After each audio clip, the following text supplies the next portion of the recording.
ચાલો એક વિચાર કરીએ. વ્યાકરણને ગણિતની જેમ જોઈએ તો કેવું રહે? વિચારી જુઓ, દરેક નિયમ જાણે એક ફોર્મ્યુલા હોય અને દરેક વાક્ય એક કોયડો જેને આપણે સોલ્વ કરવાનો છે. બસ આજે આપણે આ જ કરવાના છીએ. ડિગ્રીઝ ઓફ કમ્પેરિઝનના કોડને તોડવા માટે આપણી પાસે એક માસ્ટર બ્લુપ્રિન્ટ છે. આપણે સ્ટેપ બાય સ્ટેપ એકદમ પોઈન્ટ ટુ પોઈન્ટ આખી સિસ્ટમ સમજીશું. તો ચાલો શરૂ કરીએ. તો આ છે આપણો આખો રોડમેપ. સૌથી પહેલાં આપણે મૂળભૂત કોન્સેપ્ટ એટલે કે બ્લુપ્રિન્ટ શું છે એ સમજીશું. પછી સરખામણીના 3 લેવલ પર જઈશું. ત્યાંથી આગળ શબ્દો કેવી રીતે બદલાય છે એના એન્જિનને જોઈશું અને પછી આખા વાક્યને કેવી રીતે બદલવું એની બ્લુપ્રિન્ટ પર કામ કરીશું અને છેલ્લે થોડા ચીટ કોડ્સ સાથે આ ટોપિક પર માસ્ટરી મેળવીશું. ઓકે, તો સૌથી પહેલો અને સૌથી અગત્યનો સવાલ, આ ડિગ્રી ઓફ કમ્પેરિઝન આખરે છે શું? કોઈપણ વસ્તુને સમજવા માટે એનો પાયો સમજવો બહુ જરૂરી છે. ચાલો એના મૂળભૂત ખ્યાલને જ પકડીએ. જુઓ, આ ગ્રાફને એકદમ સરળ રીતે સમજીએ. એવું સમજો કે આ સરખામણીના સ્ટેપ્સ છે, પગથિયા છે. સૌથી નીચેનું પગથિયું જ્યાં કોઈ સરખામણી જ નથી, બસ એક સિમ્પલ વાત, રામ ઊંચો છે, વાત પૂરી. હવે એક સ્ટેપ ઉપર જઈએ. અહીં 2 જણ વચ્ચે સરખામણી થાય છે. શ્યામ વધુ ઊંચો છે અને છેક ટોપ પર સૌથી ઉપરના સ્ટેપ પર શું છે? એકની સરખામણી આખા ગ્રુપ સાથે.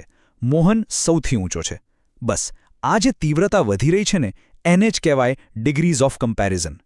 સારું, હવે આપણે આપણી બ્લુપ્રિન્ટના 3 મુખ્ય ભાગ એટલે કે 3 મુખ્ય સમીકરણો પર ફોકસ કરીએ.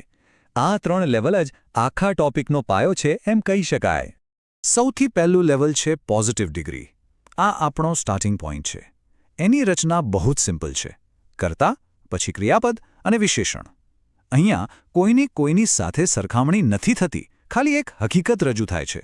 દાખલા તરીકે, રામ ઊંચો છે, બસ આટલું જ. હવે આવે છે લેવલ 2, કમ્પેરેટિવ ડિગ્રી. આનો ઉપયોગ ત્યારે થાય છે જ્યારે બરાબર 2 વ્યક્તિઓ કે વસ્તુઓની સરખામણી કરવાની હોય. અહીંનું સૂત્ર થોડું બદલાય છે. વિશેષણની પાછળ ER લાગે અથવા તો એની આગળ મોર આવે. પણ સૌથી મોટો સંકેત, સૌથી મહત્વનો શબ્દ છે ધેન. આ શબ્દ દેખાય એટલે સમજી જવાનું કે અહીં સરખામણી થઈ રહી છે. અને આપણું ફાઇનલ લેવલ, સુપરલેટિવ ડિગ્રી. જ્યારે કોઈ એક વ્યક્તિ કે વસ્તુને આખા ગ્રુપમાં સર્વશ્રેષ્ઠ બતાવવાની હોય ત્યારે આ ડિગ્રી વપરાય છે. આના સૂત્રની 2 પાકી ઓળખ છે. એક તો વિશેષણની આગળ હંમેશા ધ આવશે અને બીજું વિશેષણના છેડે EST લાગશે અથવા એની આગળ મોસ્ટ આવશે. ચાલો, વાક્યના સૂત્રો તો હવે ક્લિયર છે, પણ એક મોટો સવાલ હજી ઊભો છે. ક્યારે ER વાપરવું અને ક્યારે મોર? આનો જવાબ આપણને મળશે આપણા શબ્દ પરિવર્તન એન્જિનમાંથી. ચાલો એને પણ ડિટેલમાં સમજીએ. જુઓ, આ ફ્લોચાર્ટ એકદમ લોજિકલ સિસ્ટમ છે. નિયમ બહુ જ સરળ છે. જો વિશેષણ બોલવામાં ટૂંકું હોય, જેમ કે ટોલ, તો પાછળ ER અને EST લગાવી દો. જો શબ્દના છેડે Y આવતો હોય તો Yને કાઢીને I મૂકો અને પછી પ્રત્યય લગાવો. અને જો શબ્દ બોલવામાં લાંબો હોય, જેમ કે બ્યુટીફુલ, તો એની આગળ મોર અથવા મોસ્ટ મૂકી દેવાનું. એકદમ simple point to point process છે.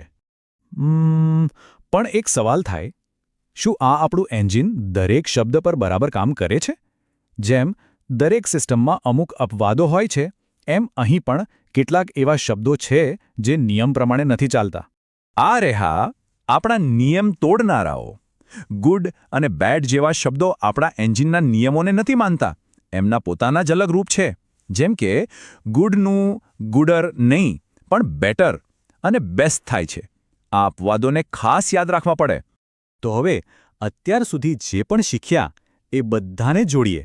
વાક્યના સૂત્રો અને શબ્દો બદલવાના નિયમો બંનેનો ઉપયોગ કરીને જોઈએ કે આખા વાક્યને એક ડિગ્રીમાંથી બીજીમાં કેવી રીતે ફેરવી શકાય. આ છે આપણી પહેલી બ્લુપ્રિન્ટ. આ એવા વાક્યો માટેનો નકશો છે જે નો અધરથી શરૂ થાય છે. અહીં બધું જ જોડાયેલું છે. જુઓ, એઝ ટોલ એઝ સીધું જ ટોલર ધેનમાં બદલાય છે અને ત્યાંથી સીધું ધ ટોલેસ્ટમાં. આ એક fix point to point path છે જેને બસ ફોલો કરવાનો છે. અને હવે આ બીજી બ્લુપ્રિન્ટ.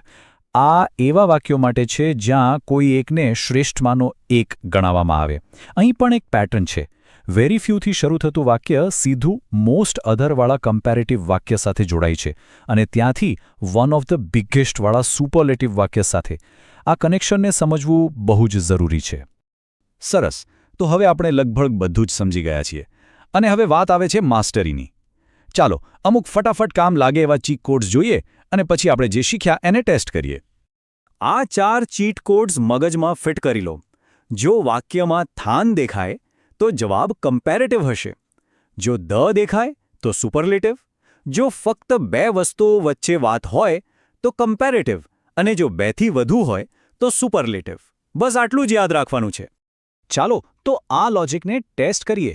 આપણી સામે એક પ્રશ્ન છે.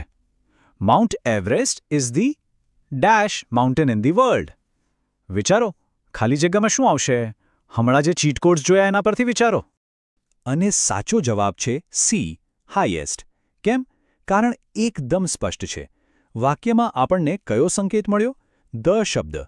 અને આપણો ચીટ કોડ શું કહે છે? ધ એટલે સુપરલેટિવ ડિગ્રી. અને સુપરલેટિવ માટે આપણે વિશેષણ પાછળ EST લગાવીએ છીએ. લોજિક એકદમ ક્લિયર છે. તો આખા વિશ્લેષણનો સાર આ એક જ લાઇનમાં છે. વાક્યમાં રહેલો સંકેતનો શબ્દ ઓળખો, આપણો ગણિતનો નિયમ એટલે કે આપણી બ્લુપ્રિન્ટ લગાવો અને સાચો જવાબ આપોઆપ મળી જશે. આ બ્લુપ્રિન્ટ સાથે ડિગ્રીઝ ઓફ કમ્પેરિઝન હવે કોઈ અઘરો કોયડો નથી, પણ એક સરળ સમીકરણ છે જેને કોઈ પણ સોલ્વ કરી શકે છે.